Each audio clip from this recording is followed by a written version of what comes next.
Hello students, एक बार फिर से आप सभी का स्वागत है फिजिक्स वर्ल्ड में बाय सविता शर्मा। हमारा चैप्टर चल रहा था second, electrostatic potential and capacitance, जिसमें हम टॉपिक स्टार्ट कर रखा था हमने कैपेसिटर के हमने अंदर कर लिया है रीडिस्ट्रीब्यूशन ऑफ चार्ज के टॉपिक को। लास्ट वीडियो में उस पर कुछ न्यूमेरिकल्स किए थे जो सीबीएसई के पॉइंट ऑफ व्यू से बहुत इंपॉर्टेंट है। डाई इलेक्ट्रिक्स के बारे में पढ़ा था कि डाई इलेक्ट्रिक्स की हमें ज़रूरत क्यों पड़ गई कैपेसिटर के अंदर, क्योंकि वो उसका कैपेसिटेंस को इंक्रीज कर रहा है। प्लेट्स के बीच में अपोजिट टाइप की प्लेट्स हो जाएगी ना, कैपेसिटर की जो चार्ज होगी एक पॉजिटिव और एक नेगेटिव, उनके बीच में जो फोर्स ऑफ अट्रैक्शन लग रहा होगा ये उसको डिक्रीज कर देगा, डाई इलेक्ट्रिक चेंज कर देगा। टाइप्स पढ़ी डाई इलेक्ट्रिक की, दो टाइप होते हैं, polar dielectrics and non polar dielectrics. फिर हमने देखा और डाइलेक्ट्रिक्स के टाइप्स, फिर हमने किया पोलराइजेशन के बारे में थोड़ा सा पढ़ा था कि क्या होता है पोलराइजेशन में क्या किया था हमने। जैसे कि ये मान लीजिएगा कि एक डाई इलेक्ट्रिक स्लैब मान ली थी, डाई इलेक्ट्रिक स्लैब है तो इसके अंदर जितने भी मॉलिक्यूल्स होंगे वो सारे के सारे डाई इलेक्ट्रिक है। डाई इलेक्ट्रिक कैसे भी हो सकता है, पोलर भी और नॉन पोलर भी, दोनों में से कोई भी मान लो कि वो एक पोलर मॉलिक्यूल है तो उसका नेगेटिव सेंटर और पॉजिटिव सेंटर अलग अलग होंगे। पहले जब उस पर कोई इलेक्ट्रिक फील्ड अप्लाई नहीं है, ऐसे ही रखे हुए हैं, तो किसी का पॉजिटिव सेंटर और नेगेटिव सेंटर मतलब कि डाइपोल मोमेंट किसी डायरेक्शन में होगा और किसी मॉलिक्यूल का डाइपोल मोमेंट किसी डायरेक्शन में होगा। जैसे ही हम इस डाइलेक्ट्रिक स्लैब के ऊपर इलेक्ट्रिक फील्ड अप्लाई कर देंगे तो इलेक्ट्रिक फील्ड की वजह से क्या होगा, ये मॉलिक्यूल के ऊपर एक फोर्स अप्लाई करेगा। फोर्स अप्लाई करने का मतलब ये हुआ कि पॉजिटिव चार्ज को फोर्स इलेक्ट्रिक फील्ड की डायरेक्शन में लगेगा और नेगेटिव चार्ज पर फोर्स इलेक्ट्रिक फील्ड से अपोजिट डायरेक्शन में लगेगा, जिसकी वजह से क्या होगा, ये जो डाइपोल का ये मॉलिक्यूल है, इलेक्ट्रिक डाइपोल का मॉलिक्यूल अपने डाइपोल मोमेंट को इंक्लाइन कर लेगा in the direction of electric field, इस तरीके से। तो सारे के सारे मॉलिक्यूल्स का डाइपोल इलेक्ट्रिक फील्ड की डायरेक्शन के अलोंग इंक्लाइन हो जाएंगे इस तरीके से, जिससे कि क्या हो जाएगा, ये प्रोसेस क्या कहलाएगा, हमें पोलराइजेशन। इससे होगा क्या, थोड़ा ध्यान से समझते हैं। नेगेटिव और पॉजिटिव है, यहाँ पे क्या हो जाएगा, ये तो हो गए, एक तरफ डाइपोल मोमेंट इंक्लाइंड हो गया। अब यहाँ पर क्या होगा कि सभी मॉलिक्यूल्स के देखो नेगेटिव और पॉजिटिव एक तरफ एक्ट कर रहे हैं, नेगेटिव और पॉजिटिव, एक इसका पॉजिटिव इसका नेगेटिव, तो ये सारे के सारे एक दूसरे के नेगेटिव पॉजिटिव के इफेक्ट को कैंसिल आउट कर देंगे। और जब ये कैंसिल हो जाएगा तो हमें ये लगेगा कि स्लैब के एक तरफ सिर्फ नेगेटिव चार्ज इंड्यूस हो गए हैं इलेक्ट्रिक फील्ड की वजह से और एक तरफ सिर्फ पॉजिटिव चार्ज इंड्यूस हो गए हैं। तो स्लैब हमें कुछ इस तरीके से दिखाई देगी, जिसके एक तरफ नेगेटिव चार्ज दिखेंगे और एक तरफ पॉजिटिव चार्ज दिखेंगे इंड्यूस हुए। तो इस प्रोसेस को हम कहते हैं पोलराइजेशन, जिसमें चार्ज इंड्यूस हो गए हैं डाइलेक्ट्रिक के एक फेस पर नेगेटिव और एक फेस पर positive on applying external electric field. ये हमने लास्ट वीडियो में किया था, आज हम इसी से आगे काम स्टार्ट करते हैं। तो फिर देखिएगा पोलराइजेशन डेंसिटी, पोलराइजेशन भी बोल देते हैं, जिसका symbol capital P vector quantity है, तो एरो हेड लगाएंगे हम इसके ऊपर। इसको डिफाइन कैसे गया है, is defined as the dipole movement per unit volume. ये एक मैग्नीट्यूड लेने के लिए फिजिक्स में यूज करने के लिए हमने एक टर्म को डिफाइन कर दिया है, पोलराइजेशन डेंसिटी, जिसको हम कहते हैं डाइपोल मोमेंट। ये जो डाई इलेक्ट्रिक के मॉलिक्यूल्स के बीच पे डाइपोल मोमेंट आई है, इनका एवरेज ले लेते हैं ये और उसको पर यूनिट वॉल्यूम स्मॉल p से दिखाते हैं। डाइपोल मोमेंट को पर यूनिट वॉल्यूम को ही डिफाइन किया गया है पोलराइजेशन डेंसिटी से। ये एक वेक्टर क्वांटिटी है और इसकी डायरेक्शन वही होगी जो एक्सटर्नल अप्लाइड फील्ड की की डायरेक्शन होगी, क्योंकि dipole moment of the molecules की भी वही डायरेक्शन होगी जो अप्लाइड इलेक्ट्रिक फील्ड की है, और पोलराइजेशन डेंसिटी की भी वही डायरेक्शन होगी जो अप्लाइड इलेक्ट्रिक फील्ड की डायरेक्शन है। तो ये पोलराइजेशन के लिए थोड़ी सी बात हो गई। अब अगर हम बात करें तो टॉपिक स्टार्ट करते हैं, पोलराइजेशन ऑफ डाइइलेक्ट्रिक स्लैब, पूरा प्रॉपर और कुछ टर्म्स को यहाँ पर ड्राइव करेंगे। तो नेक्स्ट जो है वो हम स्टार्ट कर रहे हैं, वो है आपका polarisation of dielectric slab. Polarisation of dielectric slab में सबसे पहले कंसीडर कर लेंगे पैरेलल प्लेट कैपेसिटर को। तो दो प्लेट मान ली है पैरेलल प्लेट कैपेसिटर की, इस तरीके से। इस प्लेट का नाम दे दिया है, एक का A और एक प्लेट का नाम दे दिया B। इस प्लेट, इन दोनों प्लेट का एरिया जो है वो A है। इन दोनों प्लेट्स के बीच का जो डिस्टेंस है, सेपरेट जो की हुई है, वो D डिस्टेंस मान लिया है। जो सिग्मा है, सरफेस चार्ज डेंसिटी दोनों प्लेट पर, एक पर पॉजिटिव है और एक पर नेगेटिव है, वो प्लस माइनस सिग्मा मान ली है सरफेस चार्ज डेंसिटी। जो इलेक्ट्रिक फील्ड आएगी इन बिटवीन द प्लेट, उसको हमने ई नॉट मान लिया है। तो electric field E not is the electric field between plates. जब ये चार्ज्ड है कैपेसिटर, हमने यहाँ पे इसको चार्ज्ड किया हुआ है, एक प्लेट पॉजिटिवली चार्ज है, एक प्लेट नेगेटिवली चार्ज है, मतलब कैपेसिटर के अंदर चार्ज स्टोर है, कोई मीडियम इसके अंदर नहीं है, एयर है। तो इस प्लेट्स के बीच में इलेक्ट्रिक फील्ड जो है, इनिशियली की बात कर रहे हैं, वो कितनी मान ली है, ई नॉट। और इस ई नॉट को पहले भी हम कर चुके हैं, ये फर्स्ट चैप्टर में, और इस तरह के न्यूमेरिकल्स किए थे कि ये इस ई नॉट की वैल्यू कितनी होगी, यहाँ पर वो होगी सिग्मा अपॉन एप्सिलॉन नॉट। कर चुके हैं ना।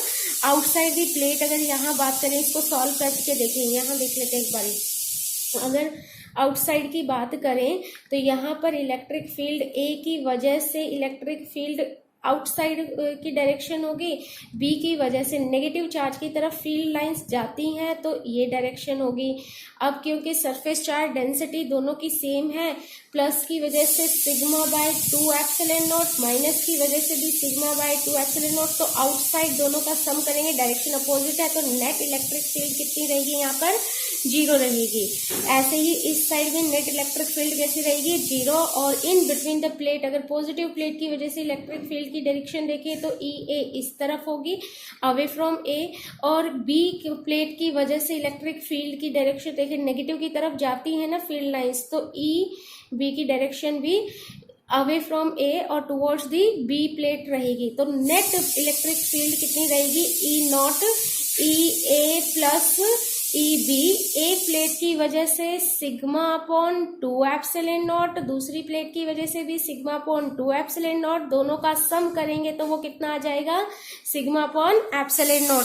इसलिए डायरेक्ट लिखा जाता है, ये बार बार समझाने की जरूरत नहीं होनी चाहिए, आपको याद रहना चाहिए कि कैसे लिखा है, क्या कहाँ से ये टर्म आई है, तो हम बार बार नहीं लिखेंगे आगे से।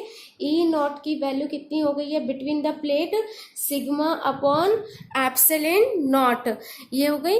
अब क्या कर रहे हैं, मान लेते हैं कि हम यहाँ पर एक non polar dielectric slab plates के बीच में डाल रहे हैं। तो नॉन पोलर डाइइलेक्ट्रिक स्लैब जो हम डाल रहे हैं उसकी लेंथ बिल्कुल प्लेट जितनी ही होगी। इसके अंदर हमने प्लेट्स के बीच में इंसर्ट करा दी, ये हमने डाइइलेक्ट्रिक स्लैब इंसर्ट करा दी।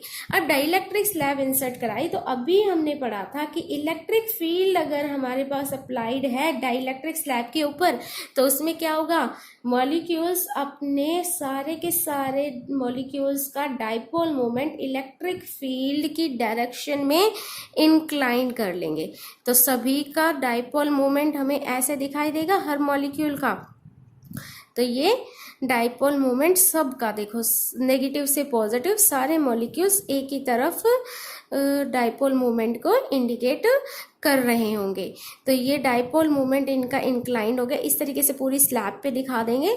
और अब क्या होगा इसकी वजह से, जरा ध्यान दें। इसकी वजह से होगा ये कि यहाँ पे जब electric field E not apply हो रही है, तो ये इलेक्ट्रिक फील्ड की वजह से डाइपोल मोमेंट हर एक का इस डायरेक्शन में इंक्लाइंड हो गया।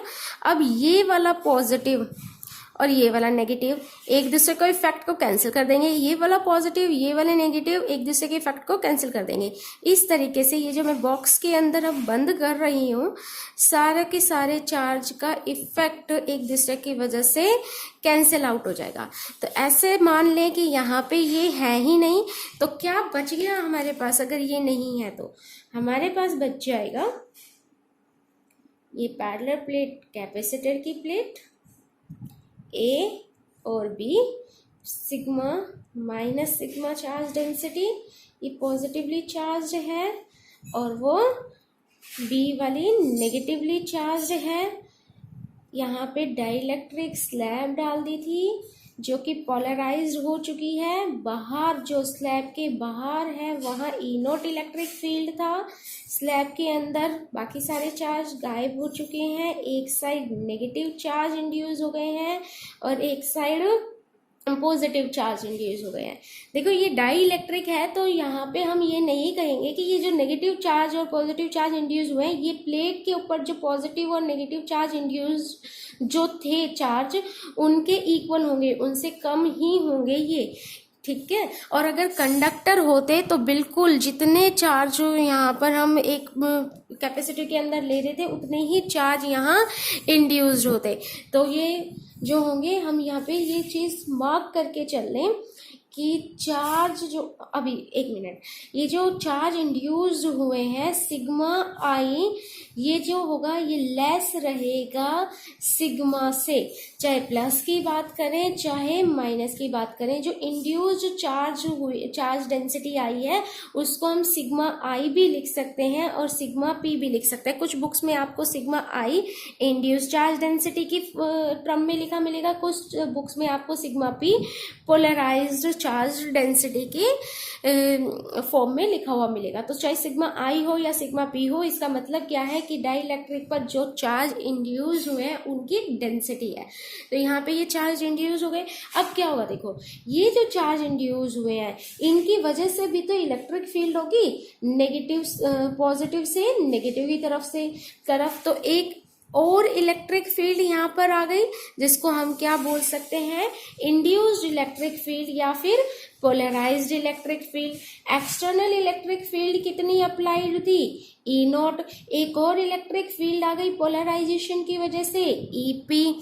तो फिर ईपी को क्या लिख सकते हैं, पहले इसे लिखते हैं। ईपी को लिख सकते हैं, मान लेते हैं ये जो चार्ज डेंसिटी आई है ये सिग्मा पी आ गई है, पोलराइज चार्ज डेंसिटी। फिर से कह रही हूँ सिग्मा आई भी लिखा जा सकता है, अपोन में एप्सिलॉन नॉट आ जाएगी। तो ईपी की वैल्यू आ गई sigma P upon epsilon not. ये इलेक्ट्रिक फील्ड इंटेंसिटी आ गई है इनसाइड द डाइइलेक्ट्रिक स्लैब। तो कैपेसिटर के बीच में जो इलेक्ट्रिक फील्ड नेट बचेगी वो कितनी बच जाएगी, नेट इलेक्ट्रिक फील्ड बच जाएगी। ई नॉट तो पहले थी जो पूरी थी बाहर, बड़ी थी, ज्यादा चार्ज की वजह से थी ना, जो आउटसाइड में स्टोर्ड थे कैपेसिटर प्लेट पर जो थे, और माइनस ईपी हो जाएगी। ईपी इंड्यूस्ड चार्ज की वजह से इलेक्ट्रिक फील्ड इंटेंसिटी है, जो कि डाइइलेक्ट्रिक के अंदर कुछ कम ही चार्ज इंड्यूस हुए होंगे जितने की चार्ज कैपेसिटर के ऊपर था, तो इसलिए ये उससे स्मॉलर है। तो नेट दोनों का इफेक्ट क्या था, ई नॉट की डायरेक्शन थी ए से बी प्लेट की तरफ, ईपी की डायरेक्शन थी उसके अपोजिट बी से ए प्लेट की तरफ। तो नेट जो होगा इनका सब्ट्रैक्शन हो जाएगा इलेक्ट्रिक फील्ड का। तो हमारे पास नेट इलेक्ट्रिक फील्ड कैपेसिटर के बीच में क्या आ गई, ई नॉट माइनस ईपी। तो स्टार लगा करके एक बात ये लिख सकते हैं कि डाइइलेक्ट्रिक डालते ही इलेक्ट्रिक फील्ड क्या हो गई है, बिटवीन द प्लेट डिक्रीज हो गई है। अब इलेक्ट्रिक फील्ड और पोटेंशियल डायरेक्टली रिलेट करते हैं ना, अभी करेंगे इसको कैसे हम, लेकिन एक वैसे से मोटा सा कंसेप्ट देख लेते हैं। वो कैसे देखते हैं, इलेक्ट्रिक फील्ड और पोटेंशियल को हम लिख सकते हैं, वो डायरेक्टली प्रोपोर्शनल होते हैं ना। हाँ, रिलेशन याद नहीं आ रहा क्या? Equals to dv by dx लिखा था ना, तो equals to dv by dx relation लिखा था ना। नेगेटिव साइन भी लेते थे, अभी सिर्फ मैग्नीट्यूड की बात कर रहे हैं तो नेगेटिव साइन को कंसीडर नहीं कर रहे हैं। मतलब कि सीधा सा हम ये कह सकते हैं कि इलेक्ट्रिक फील्ड और पोटेंशियल डिफरेंस का जो मैग्नीट्यूड है वो डायरेक्टली प्रोपोर्शनल होता है ना एक दूसरे के। अगर between the plate electric field decrease कर रही है तो इसका मतलब potential difference between the plate भी क्या कर रहा है, डिक्रीज कर रहा है। और पोटेंशियल डिफरेंस अगर डिक्रीज कर रहा है तो हम उसके अंदर और ज्यादा चार्ज को स्टोर करा सकते हैं। इसका मतलब क्या हुआ, कैपेसिटेंस को इंक्रीज कराया जा सकता है। तो डाइइलेक्ट्रिक स्लैब इंट्रोड्यूस कराने का पर्पज ही ये होता है कि कैपेसिटेंस ऑफ द कैपेसिटर को इंक्रीज किया जा सके। तो अब आगे करते हैं, इसको मैथमेटिकली भी पूरा का पूरा प्रूव करेंगे कि कैसे यहाँ पर कैपेसिटेंस इंक्रीज हो जाएगा। तो ईपी को, ई नोट को हम क्या लिख सकते हैं, सिग्मा अपोन में एप्सिलॉन नॉट। ई पी को क्या लिखा, सिग्मा पी अपोन में एप्सिलॉन नॉट। ये इक्वेशन से वैल्यू डाल दी है हमने, तो यहाँ से क्या आ जाएगा, सिग्मा को common, sigma minus sigma P upon epsilon not लिखा जा सकता है। तो ये आ गई है हमारे पास इलेक्ट्रिक फील्ड जब डाइइलेक्ट्रिक स्लैब को इंट्रोड्यूस करा दिया है हमने। तो अब एक और चीज यहाँ पे देखिएगा कि जो इलेक्ट्रिक फील्ड आई है वो क्या हो गई है, ई नॉट बाई के भी लिख सकते हैं। के क्या है, ये जो डाइइलेक्ट्रिक स्लैब डाली है इसका कांस्टेंट है, डाइइलेक्ट्रिक कांस्टेंट है। तो के क्या है यहाँ पे, डाइइलेक्ट्रिक कांस्टेंट, और इसको ई नॉट बाई के लिख सकते हैं न्यू इलेक्ट्रिक फील्ड को। ऐसा क्यों हुआ, छोटे से कंसेप्ट और देख सकते हैं कि इलेक्ट्रिक फील्ड को हम क्या लिखते हैं, एक चार्ज की वजह से 1/4 epsilon naught q by r square लिखते हैं ना। अगर हमने इलेक्ट्रिक फील्ड एयर की ली, एयर के अंदर लिया है, एयर की जगह अगर कोई मीडियम डाल दिया उसके अंदर, तो एप्सिलॉन नॉट की जगह उस मीडियम का परमिटिविटी आ जाएगी ना। तो वहां पर हम क्या करते हैं, उस मीडियम का कांस्टेंट के से मल्टीप्लाई कर देते हैं, epsilon naught q by r square. मतलब कि क्या हो गया, 1/k ई नॉट हो गया ना। तो इसीलिए ये रिलेशन हम लिख रहे हैं, E equals to E naught by k, मतलब के times 1/k times electric field क्या हो जाएगी, पहले से डिक्रीज हो जाएगी। ये पॉइंट लिखा था ना, इलेक्ट्रिक फील्ड पहले से डिक्रीज हो जाएगी। अगर पोटेंशियल डिफरेंस की बात करें तो पोटेंशियल डिफरेंस भी यहाँ पर क्या हो जाएगा, डिक्रीज हो जाएगा। हम लिखते हैं ना V is equals to E into में डी, तो E को क्या लिखा हमने, E naught by k d, E naught d तो V नोट था अपोन में के। इसका मतलब क्या हुआ, फिर से स्टार लगा करके बात लिख रहे हैं कि इलेक्ट्रिक फील्ड डिक्रीज हो गई, कितने से डिक्रीज हो गई, ई नोट बाई के से। पोटेंशियल भी डिक्रीज हो गया, कितने से, V नोट बाई के से। और कैपेसिटेंस की अगर हम बात करें तो C is equals to q by V लिखा था। तो Q कितना है यहाँ पर, Q बाय वी लिखा था, और यहाँ से कैपेसिटेंस जो हो जाएगा वो K टाइम्स हो जाएगा पहले से, क्योंकि V जो हुआ वो V नॉट बाय के आया ना, तो K ऊपर चला जाएगा। चार्ज सेम है, चार्ज को हम कोई चेंज नहीं कर रहे, तो कैपेसिटेंस क्या हुआ यहाँ पर, इंक्रीज हुआ है। पुट कर लो, Q is equals to V की वैल्यू क्या लिख सकते हैं, न्यू वी की, V नॉट इंटू में K, मतलब कि ये कितना हो जाएगा, KC नॉट हो गया। तो वही कह रहे हैं, ये 3 पॉइंट बहुत इंपॉर्टेंट है कि डाइइलेक्ट्रिक स्लैब डालने से क्या हुआ, इलेक्ट्रिक फील्ड जो है वो डिक्रीज हुई है, potential difference between the plate decrease हुआ है, बट कैपेसिटेंस इंक्रीज हुआ है। स्टार लगाकर इस बात को याद रखेंगे। यहीं से हम डाइइलेक्ट्रिक, इस वाले स्टेप से डाइइलेक्ट्रिक कांस्टेंट को भी डिफाइन किया जा सकता है। कैसे लिख सकते हो डाइइलेक्ट्रिक कांस्टेंट को, E is equals to E naught by K लिख रहे हैं ना, तो K क्या आ जाएगा, ई नॉट बाय E आ जाएगा। तो हम डाइइलेक्ट्रिक कांस्टेंट को, बिल्कुल आप अपने नोट्स में इसको डिफाइन करेंगे, डाइइलेक्ट्रिक कांस्टेंट को in terms of electric field कैसे डिफाइन करेंगे, लिख लीजिएगा, the ratio of applied electric field intensity E naught to the reduced value of electric field intensity E on placing dielectric slab between two oppositely charged plate is called dielectric constant. Simply dielectric constant is the ratio of E naught by E. ये याद रखना है, numericals में काम आएगा। तो ये हो गया पोलराइजेशन प्रोसेस, जिससे हमें पता चला डाइलेक्ट्रिक डालने से इलेक्ट्रिक फील्ड, पोटेंशियल और कैपेसिटेंस पर क्या इफेक्ट आ रहा है। तो फिर स्टूडेंट्स नेक्स्ट टॉपिक ले लेते हैं, इलेक्ट्रिक फील्ड हमने निकाल ली जब डाइलेक्ट्रिक स्लैब डाल रखा था। तो अब हम देखते हैं effect of dielectrics on capacitance, जो कि अभी हमने पढ़ा कि डाइलेक्ट्रिक स्लैब डालने से capacitance of the capacitor increase करेगा। तो अब वो कैसा इंक्रीज करेगा, कितना इंक्रीज करेगा, उसकी वैल्यू निकाल लेते हैं, जिसकी डेरिवेशन का नाम हम जानते हैं capacitance of parallel plate capacitor with dielectric slab के नाम से भी। तो इस डेरिवेशन को स्टार्ट करते हैं, जिसके अंदर हमने कंसीडर कर लिया है कि हमारे पास एक पैरेलल प्लेट कैपेसिटर है, जिसकी प्लेट्स का नाम दे दिया है P एंड Q। इसकी एक प्लेट पर पॉजिटिव चार्ज है प्लस Q और एक प्लेट पर नेगेटिव चार्ज है minus Q। Surface charge density ले ली है प्लस सिग्मा और इस Q प्लेट की सरफेस चार्ज डेंसिटी ले ली है माइनस सिग्मा।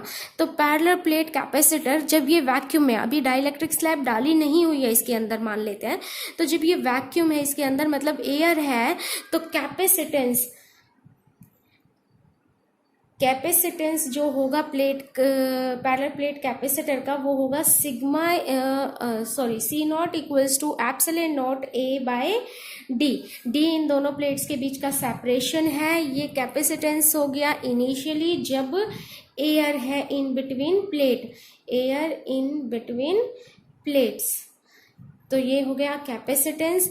अब क्या होगा कि हम इसमें इंट्रोड्यूस करा रहे हैं स्लैब डालने से क्या होगा, पोलराइजेशन होगा। पोलराइजेशन अभी हमने पढ़ा है, चार्ज इंड्यूस होंगे, चार्ज इंड्यूस होगा तो इसके अंदर इलेक्ट्रिक फील्ड इंड्यूस होगी, इंड्यूस्ड इलेक्ट्रिक फील्ड या पोलराइज्ड इलेक्ट्रिक फील्ड कहेंगे, जो नेट इलेक्ट्रिक फील्ड को क्या कर देगी, डिक्रीज कर देगी, मतलब न्यू इलेक्ट्रिक फील्ड आ जाएगी। उसको हम कह सकते हैं E नॉट बाय K कह सकते हैं, या फिर क्या कह सकते हैं, E is equals to E naught minus EP कह सकते हैं। तो ये न्यू इलेक्ट्रिक फील्ड आ जाएगी इस प्लेट्स के बीच में। तो क्या लिख दें हम, electric field in between the plates on introducing dielectric slab, on introducing dielectric slab, electric field between plates E is equals to E naught minus EP। सिर्फ मैग्नीट्यूड की बात कर रहे हैं तो एरो नहीं लगाया है। और ये जो E बचेगा ये कहाँ पर होगा, कैसे होगा, ध्यान दें जरा कितना होगा। ये जो EP है ये कितने के लिए होगा, जो हमने स्लैब इंट्रोड्यूस कराई है, स्लैब की थिकनेस जो ले रहे हैं वो ले रहे हैं T। पूरी प्लेट, कैपेसिटर की प्लेट के बीच का जो डिस्टेंस था वो था D। तो जो EP इंड्यूस हुई है इलेक्ट्रिक फील्ड वो कितने के लिए, कितने डिस्टेंस के लिए इंड्यूस हुई है, T। तो हमारे पास जो E आएगा वो कितने के लिए हो जाएगा, E नोट जो इलेक्ट्रिक फील्ड E जो आया वो नया आ गया, वो कितने के लिए है, D में।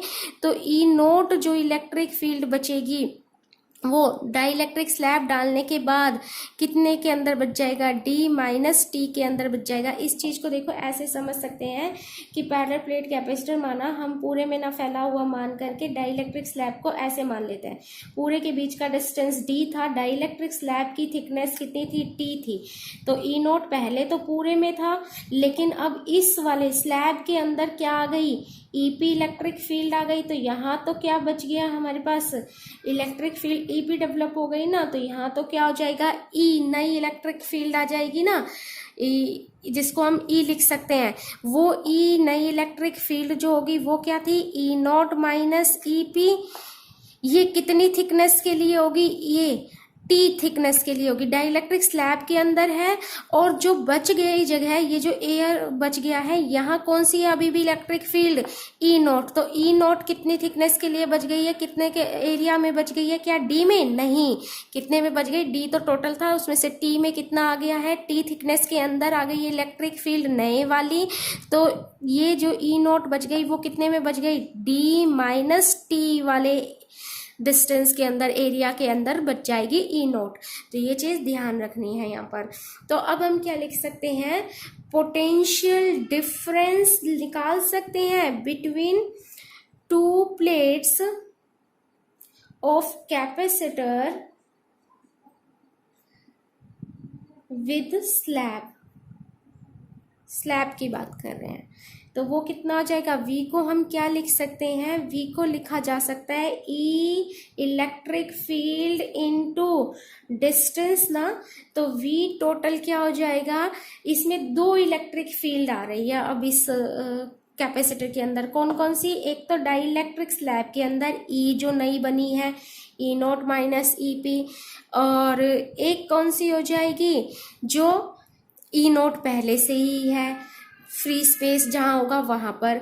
तो एक तो इलेक्ट्रिक फील्ड हो गई ई नॉट, और एक नए वाली इलेक्ट्रिक फील्ड आ गई। लेकिन ई नॉट कितने डिस्टेंस के लिए, अगर पोटेंशियल डिफरेंस लिखना है तो ई नॉट है डी माइनस टी डिस्टेंस के लिए, और ई कितने के लिए है, टी थिकनेस, जो वो है डाई इलेक्ट्रिक की स्लैब है वहां पर। तो net electric potential between the plate क्या हो जाएगा, ई not D minus T plus e into t हो जाएगा।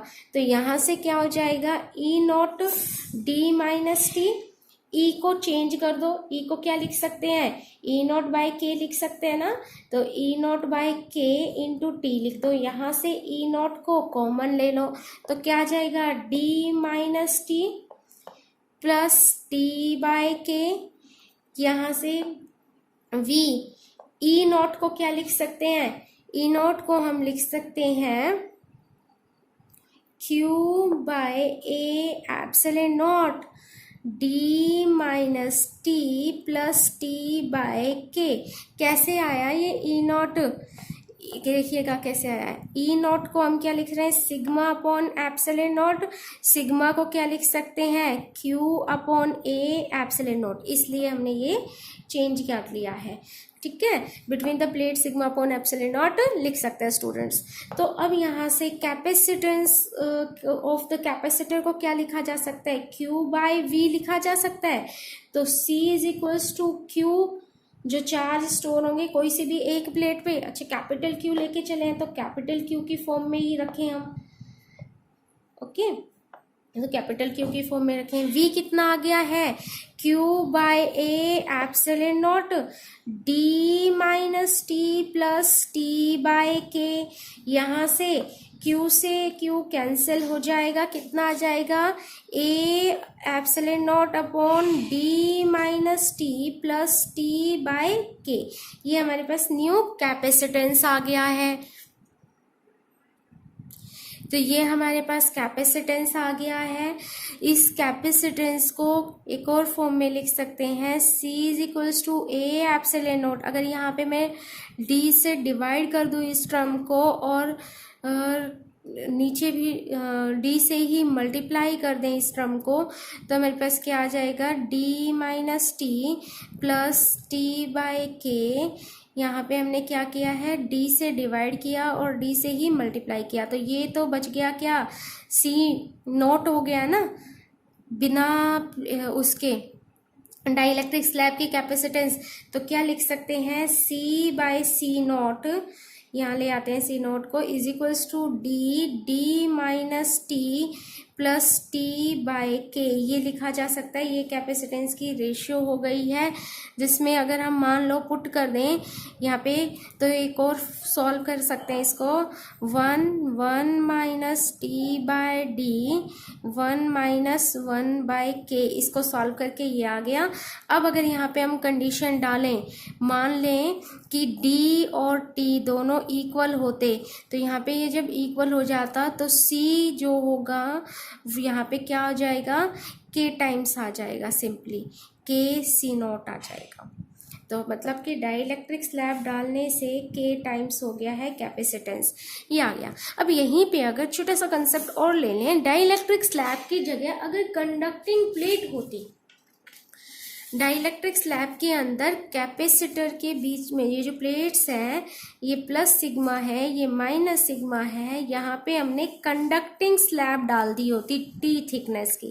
कंडक्टिंग स्लैब डालते तो जितने चार्ज कैपेसिटर की प्लेट पर होते, क्योंकि कंडक्टिंग स्लैब एक कंडक्टर है तो वो सेम चार्ज, उसके पास तो बहुत सारे चार्ज फ्री हैं, तो सेम चार्ज इंड्यूस कराते ना अपने इस प्लेट स्लैब के दोनों तरफ, एक तरफ पॉजिटिव और एक तरफ नेगेटिव। मतलब कि जितनी इलेक्ट्रिक फील्ड बाहर थी कैपेसिटर की प्लेट पर ई नॉट, उतने ही चार्ज इंड्यूस करा के इलेक्ट्रिक फील्ड अंदर की तरफ उसने डेवलप कर ली। तो net electric field T thickness के अंदर कितनी हो जाएगी? Electric field external E not है माइनस इंटरनल भी ई नॉट है, तो net electric field inside the plate कितनी हो गई? 0। तो उसके लिए अगर हम कैपेसिटेंस निकालना चाहें तो ये सारे स्टेप्स तो बिल्कुल यही होंगे यहाँ तक, लेकिन ये वाला पोटेंशियल वाला देखें with the capacitor dielectric slab की जगह अगर हम कैपेसिटर के अंदर कंडक्टिंग स्लैब डाल दें टी थिकनेस की, तो अगर डेरिवेशन करनी हो तो वो इलेक्ट्रिक फील्ड इनटू डिस्टेंस, यहाँ तक यही स्टेप चलेगा, सब मान लिया। बट अब electric field inside the slab तो कितनी हो गई है? 0। मतलब ई की वैल्यू तो कितनी आ जाएगी? 0। और ई नॉट बच जाएगा डी माइनस टी थिकनेस पर, प्लस ये आ जाएगी ई जो इंटू टी, और ये ई जो होगा ये 0 हो जाएगी स्लैब के अंदर, क्योंकि वो सेम चार्ज इंड्यूस कराएगा कंडक्टिंग स्लैब जितना कि चार्ज कैपेसिटर के प्लेट के ऊपर है। तो ये वाला स्टेप, ये वाला पार्ट यहाँ से एलिमिनेट हो जाएगा। तो ई नॉट डी माइनस टी हो जाएगा। फिर वी को क्या लिख सकते हैं? वी को यहाँ से ई नॉट बाय डी आ जाएगा। ई नॉट को Q by A epsilon naught लिख सकते हैं, टी माइनस डी चल जाएगा। कैपेसिटेंस को क्या लिख सकते हैं? Q by V, Q by A epsilon naught, V की वैल्यू डाल दो, डी माइनस टी आ जाएगा, क्यू से क्यू कैंसिल हो जाएगा, तो हमारे पास क्या आ जाएगा? A epsilon not D minus t capacitance आ गया। अब अगर यहीं पर कहें कि दोनों की थिकनेस बराबर हो जाती है, किसके लिए है? कंडक्टिंग स्लैब के लिए। टी और डी दोनों इक्वल हो जाते, तो यहाँ पे टी और डी अगर इक्वल हो जाते तो सी जो हो जाता वो इन्फिनिटी हो जाता। सी कैसा हो जाता? इन्फिनिटी हो जाता। तो कंडक्टिंग स्लैब डालने से कैपेसिटेंस क्या हो जाएगा? बढ़ जाएगा, और वो भी कैसा हो जाएगा? इनफाइनाइट भी हो जाएगा। अब अगर हम यहाँ पे रिलेशन लिखें सी को किसके टर्म्स में? सी नॉट की टर्म्स में कन्वर्ट करना चाहें तो कैसे कर सकते हैं? इस इक्वेशन को सेकेंड मान लेते हैं, और जो c is equals to A epsilon not by d थी सी नॉट, इसको फर्स्ट मान लेते हैं। ये थी ना फर्स्ट इक्वेशन, दोनों को डिवाइड कर देते हैं सेकेंड को फर्स्ट से, तो सी बाय सी नॉट हमारे पास क्या आ जाएगा? D by d minus t आ जाएगा। मतलब कि इसको हम लिख सकते हैं 1 माइनस टी बाय डी लिखा जा सकता है। तो c is equals to c not 1 minus T by d, ये एक और फॉर्मूला लिखा जा इसका। अगर यहीं पे T और D इक्वल हो जाए तो कैपेसिटेंस कैसा हो जाएगा? इन्फिनिटी हो जाएगा। तो ये आपका हो गया डाइलेक्ट्रिक स्लैब का और कंडक्टिंग स्लैब का इफेक्ट ऑन अ कैपेसिटर। तो अब एक और टॉपिक देख लेते हैं, थोड़ा सा ये भी पूछ लिया जाता है एग्जाम में। व्हेन डाइलेक्ट्रिक स्लैब, जिसका डाइलेक्ट्रिक कांस्टेंट K है, इंट्रोड्यूस करा रहे हैं between the plate parallel plate capacitor, इसमें दो कंडीशन बनती है कि डाइलेक्ट्रिक स्लैब को इंट्रोड्यूस करा रहे हैं कब? जब कैपेसिटर को चार्ज कर लिया और बैटरी से डिस्कनेक्ट कर दिया, या फिर एक केस बनता है जब कैपेसिटर को चार्ज कर लिया लेकिन वो बैटरी से कनेक्टेड है और अब डाइलेक्ट्रिक स्लैब उसके अंदर इंट्रोड्यूस करा रहे हैं।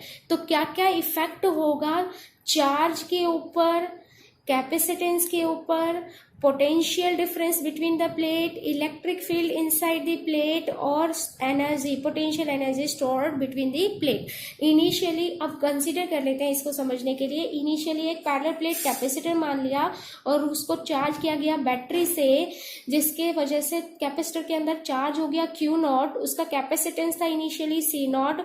Potential difference between the plate था V नॉट और electric field between the plate जो था वो E नॉट था और जो एनर्जी स्टोर थी वो U नॉट थी. पहला केस करते हैं. जब बैटरी डिस्कनेक्ट कर दी तो पहले चार्ज कर दिया बैटरी से और फिर क्या किया, इस बैटरी को डिस्कनेक्ट कर दिया, डाइलेक्ट्रिक स्लैब डाल दी तो चार्ज इंड्यूस होंगे क्योंकि इलेक्ट्रिक फील्ड था यहाँ पे. लेकिन चार्ज जो है प्लेट पर वही रहेगा जो Q था, Q नॉट ही रहेगा क्योंकि कोई और चार्ज की सप्लाई हम यहाँ पर नहीं दे रहे हैं. बैटरी को डिस्कनेक्ट कर दिया है तो जो भी चार्ज होंगे टोटल चार्ज वही रहेगा Q equals to Q naught. तो जब बैटरी डिस्कनेक्ट कर देंगे तो चार्ज पर कोई इफेक्ट नहीं पड़ेगा. डाइलेक्ट्रिक स्लैब डालने से कैपेसिटेंस इंक्रीज हो जाएगा क्योंकि डाइलेक्ट्रिक स्लैब डाल दी जिसका डाइलेक्ट्रिक कांस्टेंट K है. तो अभी हमने ड्राइव किया था कि वो क्या हो जाएगा, K टाइम्स हो जाएगा कैपेसिटेंस. तो कैपेसिटेंस बढ़ जाएगा. Potential difference between the plate की बात करते हैं. जैसे कि V हम जानते हैं, मान लो डाइलेक्ट्रिक स्लैब डाल दी तो potential difference between the plate आ गया V.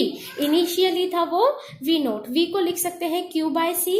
Q नॉट सेम रहा Q. C कितना हो गया, K टाइम्स हो गया तो C की जगह पर आ जाएगा K C नॉट आ गया. मतलब कि हम क्या कह सकते हैं, जो new potential difference between the plate होगा वो इनिशियल पोटेंशियल डिफरेंस के 1/K हो जाएगा. तो potential difference between the plate क्या कर गया, डिक्रीज कर गया है 1/K टाइम्स.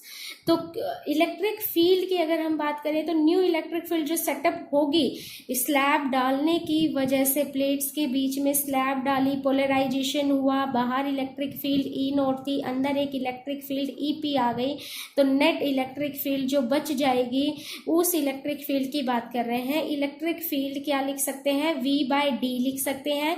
V कितना है, जो V नॉट के साथ लिखे तो V नॉट बाय K है, इंटू में D में कोई चेंज नहीं आएगा, सेपरेशन बिटवीन द प्लेट वही रहेगा. तो इसको अगर हम देखें तो E नॉट बाय, इस चीज को V नॉट बाय D को E नॉट लिख सकते हैं बाय K. मतलब इलेक्ट्रिक फील्ड भी क्या हो जाएगी, 1/K टाइम्स हो जाएगी पहले से. पोटेंशियल एनर्जी की अगर बात करें तो उसको लिख सकते हैं हाफ CV².